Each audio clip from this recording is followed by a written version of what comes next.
ఇక్కడ wave fronts అనేవి cylindrical గా ఉన్నాయి. సిలిండ్రికల్ గా అంటే సిలిండ్రికల్ ఆర్ స్పియర్ ఏదో ఒకటి ఇట్లా వస్తున్నాయి కదా.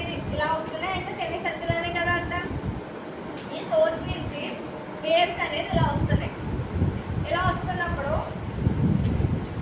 నార్మల్ గా స్పీడ్ మీద ఇన్సిడెంట్ చేసినప్పుడు మొత్తం ఫస్ట్ అనేది స్ట్రైట్ గానే వెళ్ళింది. ఎందుకంటే దానికి ఏ అబ్స్టాకిల్ తగలేదు కాబట్టి త్రీ లైన్స్ వరకు లైట్ రేస్ వరకు స్ట్రైట్కి వెళ్ళి స్క్రీన్ మీద పడింది. ఫోర్త్ రేస్ అబ్జర్వ్ చేస్తే అది ఎప్పుడైతే మనకి ఏది అబ్స్టాకిల్ లేకుండా డైరెక్ట్గా మన వేవ్స్ లైట్ అంటూ వెళ్ళిందంటే అక్కడ ఏంటి ఆ ఏరియా అంతా బయటకి కనిపిస్తుంది కదా. ఇప్పుడు మనం డార్క్గా ఉన్నప్పుడు నైట్ టైము మనం టార్చ్ లైట్ వేసామంటే అది కరెక్ట్గా టార్చ్ లైట్ కరెక్ట్గా వర్క్ అయినప్పుడే కదా మనకి అక్కడ ఏరియా కనిపిస్తుంది బ్రైట్గా. సో ఇక్కడ కూడా అబ్స్టాకిల్ ఏం రాలేదు కాబట్టి ఇది బ్రైట్ ఏరియా అనుకుంటాం.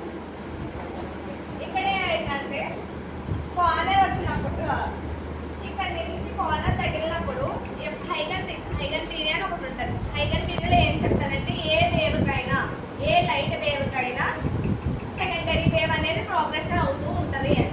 ఇది ప్రైమరీ వేవ్ అనుకుంటే సెకండరీ వేవ్ అనేది ఇది లో ఫ్రీక్వెన్సీలో ట్రావెల్ చేస్తుంది అనుకో. లో ఫ్రీక్వెన్సీలో ట్రావెల్ చేస్తుంది, పెంటే ట్రావెల్ చేస్తుంది. ఒకే వేవ్కి ఒక వేవ్ కాన్స్టెంట్గా ఒక వేవ్ ఉన్నప్పుడు హైగన్ థియరీ ప్రకారం 2 ప్రోగ్రెసివ్ వేవ్స్ వస్తాయని చెప్తాడు. Wave 1 wave 2. ఇది ఆల్రెడీ వేవ్ 1 అనేది ప్రైమ్ ఏరియా వెళ్ళిపోయింది. Some part of the wave అనేది సెకండరీ వేవ్ అనుకుంటే అది కార్నర్ టచ్ అయినప్పుడు పెంటే ట్రావెల్ చేస్తుంది.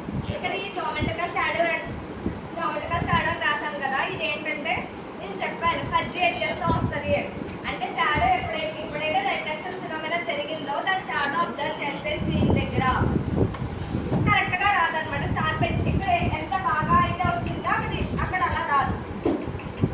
అర్థమైందా?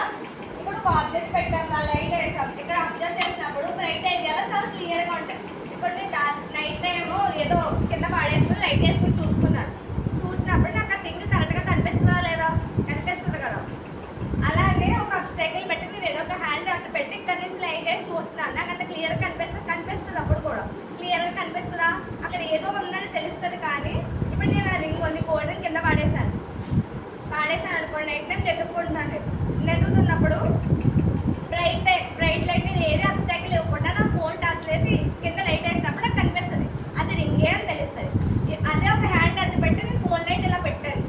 దాని నుంచి వెళ్ళినప్పుడు ఏం చేస్తుంది? లైట్ అనేది ఇలా పక్కన సైడ్ నుంచి వస్తుంది కదా, డైరెక్ట్గా రాకుండా.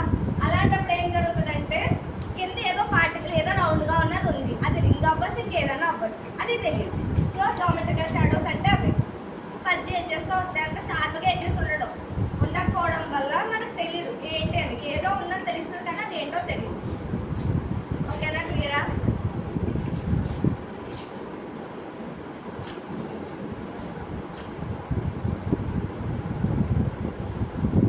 చెప్పాలి మళ్ళీ. డైఫ్రాక్షన్లో 2 టైప్స్ ఉంటాయని చెప్పాను కదా. ఫ్రెన్సెల్ డైఫ్రాక్షన్, కార్న్హోఫర్ డైఫ్రాక్షన్. దీనికి డయాగ్రామ్స్ కూడా పెట్టాను గ్రూప్లో. ఫ్రెన్సెల్ డైఫ్రాక్షన్ చేసినప్పుడు ఏం చేస్తాడంటే అది సింపుల్గా డైఫ్రాక్షన్ ఫినామినా ఎలా జరుగుతుందో అబ్జర్వ్ చేస్తాడు. దానికి ఒక సోర్స్ తీసుకుంటాడు, దాని నుంచి వేవ్ ఫ్రంట్స్ వస్తాయి. వీడు ఫ్రెన్సెల్ అనేవాడు ఏ లెన్స్ని యూజ్ చేయడు. నేను డిఫరెన్స్ చెప్పా ఏంటి, లెన్స్ యూజ్ చేస్తే అక్కడ డబల్ డైఫ్రాక్షన్ జరుగుతుంది. లెన్స్ కూడా ఒక డైఫ్రాక్షన్ జరుగుతుంది. నార్మల్ ఎక్స్పెరిమెంట్ కంటే ఒక డైఫ్రాక్షన్ జరుగుతుంది.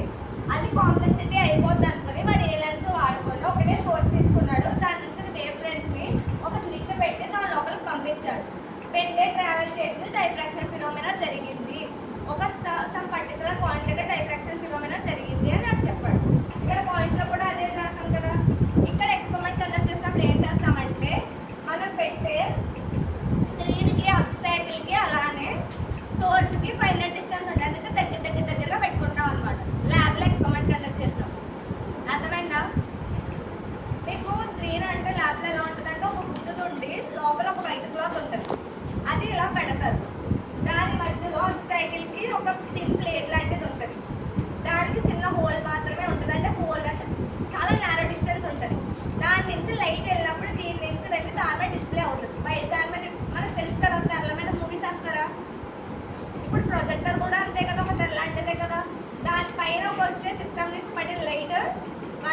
ఏం కనెక్ట్ చేసుకున్నామో ల్యాప్టాప్లో మనం ఏం కనెక్ట్ చేసుకున్నామో అది డిస్ప్లే చేస్తుంది కదా. సేమ్ ఇక్కడ కూడా అదే ప్యాటర్న్ జరుగుతుంది అని అబ్జర్వ్ చేస్తాడు. ఫ్రాన్హోఫర్ డైరెక్షన్లో ఏంటంటే వీడు లెన్స్ వాడతాడు. డబల్ డైరెక్షన్ ఎలా జరుగుతుంది అని అబ్జర్వ్ చేయడానికి. లెన్స్ వాడినప్పుడు లెన్స్ ఎందుకు అది కాన్వెక్స్ లెన్స్ వాడతాడు. చెప్పాను కాన్వెక్స్ లెన్స్ ఎందుకు యూజ్ అవుతుంది, ప్యారలల్ చేయడానికి యాంగిల్స్ అనేవి. ఈ వేవ్ ఫ్రంట్ అనేది ఇక్కడ వేవ్ ఫ్రంట్స్ అంటే చెప్పాను కదా వేవ్స్ ఎట్లా ట్రావెల్ అవుతాయని. ఈ వేవ్ ఫ్రంట్స్ నుంచి వచ్చే వాల్యూస్ డిఫరెంట్గా వెళ్ళచ్చు, ఎంత యాంగిల్ అయినా ఉండొచ్చు. ఆ యాంగిల్స్ అన్నింటినీ ప్యారలల్ చేయడానికి ప్యారలల్ యాంగిల్స్ ఈక్వల్గా ఉంటాయి కదా, ఒక లెన్స్ వాడడం. ఇక్కడ ఎప్పుడైతే లెన్స్ ట్రావెల్ చేసింది ఇక్కడ ఎలా పడుతుంటే అలా వెళ్ళి వేవ్స్ అనేవి ప్యారలల్ వచ్చాయా, ఇలా ఉన్నాయి కదా లైన్స్ కనిపిస్తుంది కదా ఇక్కడ, ఇలా లైన్స్ క్లియర్గా గిల్లేదో పట్టు కనిపిస్తుంది కదా.